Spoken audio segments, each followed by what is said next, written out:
घटना कारित करने के बाद जो हत्यारे भीम की तरफ भागे थे, और जब देवगढ़ पुलिस द्वारा हमारे भीम क्षेत्र के दोनों भाई कैलाश सिंह और शक्ति सिंह को मिली और ये इनके पीछे लगभग 20-25 किलोमीटर पीछा करके उनको पकड़वाया, और उसके बाद पुलिस के कर्मचारियों को, अधिकारी को प्रमोशन सरकार द्वारा दिया गया।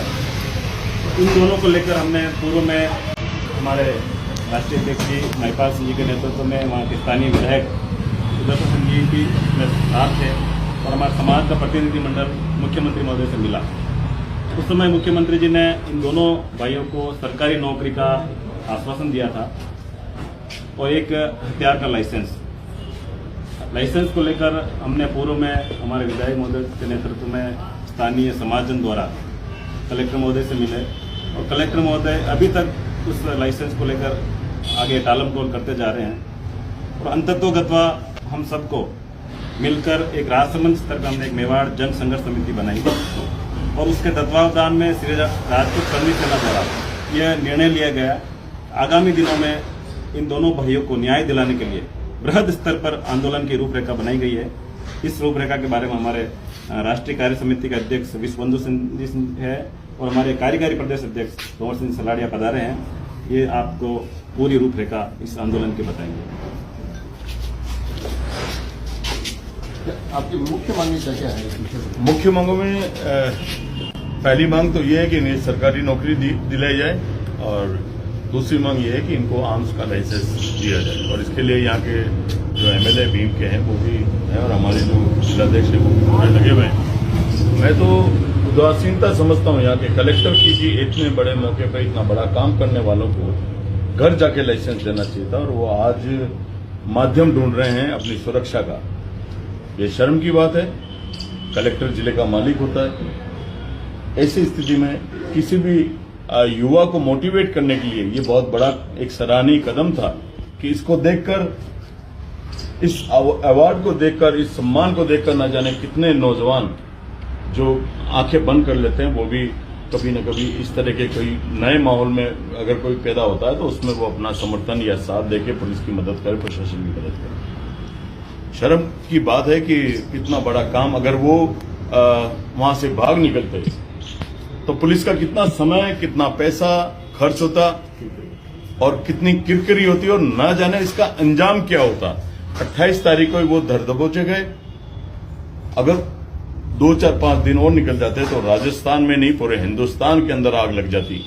इतनी संवेदनशील चीज को नकारते हुए अगर यहाँ का कलेक्टर साहब इंटरेस्ट नहीं ले रहे हैं तो दुर्भाग्य इस राजसमंद का।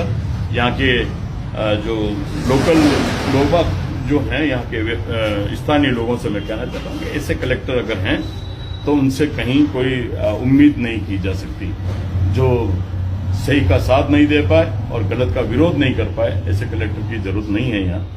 और मैं सांसद महोदय से भी कहना चाहता हूँ कि इनको राष्ट्रपति अवार्ड से सम्मानित किया जाए, क्योंकि वीरता का काम इन्होंने किया है।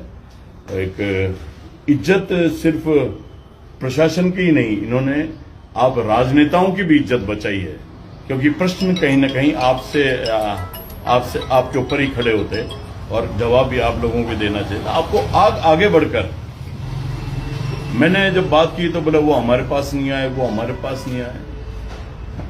कन्हैयालाल के क्या बच्चे आपके पास आए थे क्या? आप लोग भी तो दौड़ से उनके पास गए थे। भाई मेरा निवेदन है कि आप लोग अतिशीघ्र कोई कदम उठाए, नहीं तो हमें उठाना पड़ेगा। और जब हमने कदम उठाया तो चुनाव आने वाला है। पिछले साल करनी सेना ने एक नारा दिया था, उसको भाजपा को भुगतना पड़ा। तो मैं स्थानीय अभी जो सरकार है उनसे, गहलोत साहब से कहना चाहता हूं कि चुनाव आ रहे हैं, हम कोई आपसे डिमांड नहीं, गलत डिमांड नहीं कर रहे, हम वही चीज आपसे मांग रहे हैं जो कि ये हकदार हैं, इनको वो अधिकार मिलना चाहिए। इनको आर्म्स एक्ट आत्म सुरक्षा के लिए मिलना चाहिए और सरकारी नौकरी मिलनी चाहिए। वो 8 महीने से घर बैठे हुए हैं, इनके लालन पालन के इनके जो है फाफे पड़े हुए हैं घर में। ये आदमी कैसे जी रहा है, डर की जिंदगी जी रहे हैं ये लोग। बात सपोर्ट करने के लिए कोई आदमी इनके साथ नहीं खड़ा है। ऐसी स्थिति में जब कोई, हमारा संविधान हमें कहता है, ये हमारा राइट है कि हमने अगर कोई व्यवस्था इस संविधान में है तो व्यवस्थाओं का जो है फायदा इनको मिलना चाहिए। यही आज बात करने हम आप लोगों के सामने आए हैं और हमारे जो जिलाध्यक्ष हैं यहाँ के चंद्रभान सिंह जी उन्होंने बुलाया और बहुत जल्दी अगर ये कार्रवाई नहीं हुई प्रशासन और राजनेता दोनों से मैं कहना चाहता हूँ सरकार से भी तो आने वाले समय में इसका खामियाजा भुगतने के लिए तैयार रहें क्योंकि करनी सेना तूफान का नाम है आंधी का नाम है राजसमंद हमारा मुख्य जगह होगी। अगर 16 अप्रैल हमारे प्रदेश अध्यक्ष ने तय किया है कि 16 अप्रैल से पहले इन दोनों मांगों को नहीं माना गया और राष्ट्रपति अवार्ड से इनको सम्मानित नहीं किया गया तो 16 अप्रैल को राजसमंद के अंदर हम लोग सभी संगठन राजपूत संगठन मिलकर सरकार के और प्रशासन के खिलाफ बात करेंगे। धन्यवाद।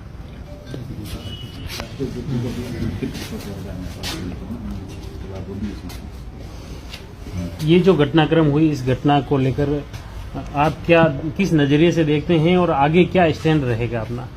ये घटना जो घटी है वो पहली बात अगर शासन और प्रशासन ध्यान देते तो घटती भी नहीं। आपको भी विदित है इस बात को लेके कि जब कन्हैया लाल जी को धमकी मिली थी जब कुछ हुआ था तो उन्होंने जाके पहले भी पुलिस को जाके रिपोर्ट दे के आए थे कि साहब मेरे साथ ऐसा सा हुआ और पुलिस वालों ने उन पे नजरअंदाज किया और वो इतनी बड़ी घटना हुई जिससे कन्हैया लाल जी की हत्या हो गई। तो सरकार और प्रशासन यही चाह रहा फिर कि शक्ति सिंह जी और कैलाश सिंह जी की फिर हत्या हो जाए उसके बाद इनको सुरक्षा दी जाए इनके परिवार को। वो कतई हम बर्दाश्त नहीं करेंगे और वो सरकार नौकरी दोनों भाइयों को सरकारी नौकरी और लाइसेंस रिवॉल्वर के लाइसेंस उनको दिए जाए और आर्थिक सहायता भी दी जाए। जब कन्हैया लाल जी के बच्चों को दिए गए हम स्वागत करते हैं।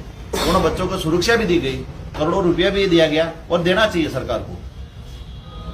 तो इन दोनों भाइयों ने गुनाह थोड़ी किया। जब पुलिस को इन्होंने पकड़ा और पुलिस को वीरता पुरुष के नाम से गैलेंट्री प्रमोशन मिल जाए जिनके सिपाही तो वो हेड बन गए जो फीते लग गए स्टार लग गए तो इन भाइयों ने क्या किया? इनमें जान नहीं है क्या? अगर ये वाकई अगर ये इनका दोष इतना है या हमारा दोष ये है कि राजपूत कुल में पैदा हुए क्षत्रिय है इसलिए अगर ये किसी और जाति में हुआ होता तभी तक उनके घर पे जाके सरकार नाक रगड़ती होती। तो अब हम सरकार को हम चेताना चाहते हैं अगर ये बात हमारी मान ली तो ठीक है नहीं तो हम 15 दिन के बाद हर जिला स्तर पे हम धरना प्रदर्शन करेंगे अनशन पे बैठेंगे और 16 अप्रैल को हमने पूरे राजस्थान को आह्वान किया है और करनी सेना जो बोलती है वो करती है। 16 तारीख को हम पूरे राजस्थान से राजसमंद की धरती पे जन आंदोलन करेंगे और सरकार की ईट सीट बजाने की शक्ति रखते हैं और सरकार की बचा के रखेंगे। हमने पहले भी हमारे अध्यक्ष जी ने बोला अभी कमल का फूल हमारी भूल। अब हाथ हमारी भूल होगी अगर ये बात हमारी नहीं मानी तो इसके लिए भी राजस्थान सरकार इसकी जिम्मेवार रहेगी और सरकार जाएगी इसमें कोई दो राय नहीं। और जो हम बोल दिया वो फाइनल है। अगर हमारी बात नहीं मानी तो राजस्थान सरकार इस साल आने वाले 2023 के अंदर सत्ता पे नहीं बैठ पाएगी। ये हमारा खुला चैलेंज के साथ। इसलिए हम चाहते हैं सरकार से कि हमारे दोनों भाइयों को नौकरी दी जाए आर्थिक सहायता और रिवॉल्वर का लाइसेंस दिया जाए क्योंकि वो आज घर से बाहर निकल नहीं पा रहे। कैसे निकलेंगे? आप सब जानते हो कि अब इतनी बड़ी हुई है और उन लोगों का काम ही ऐसा मौका देखते हैं पीछे से बाहर करते हैं। आज इनके घर से बाहर निकलना ये अगर निकल भी कहते शाम को घर पहुंचे कि नहीं पहुंचे उनकी क्या सुरक्षा? न इनको कोई पुलिस सुरक्षा दी गई है न इनको कोई लाइसेंस दिया गया है। इसलिए हम सरकार से और प्रशासन से और यहाँ के खास करके कलेक्टर साहब को तो आप तो कलेक्टर आपको कौन मार देगा कौन क्या कर सकता है? जब आपके साथ आप प्रशासनिक इतने आईपीएस अधिकार इसमें आईएएस होते उसके बाद आपके साथ गनमैन साथ में रहते।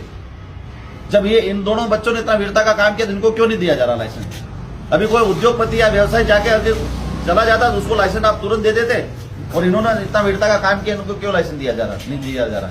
इसलिए हम सरकार से और प्रशासन से आह्वान करना चाहते हैं जल्दी से जल्दी इनका लाइसेंस दिया जाए और नौकरी दी जाए सरकार। जय हिंद जय भारत।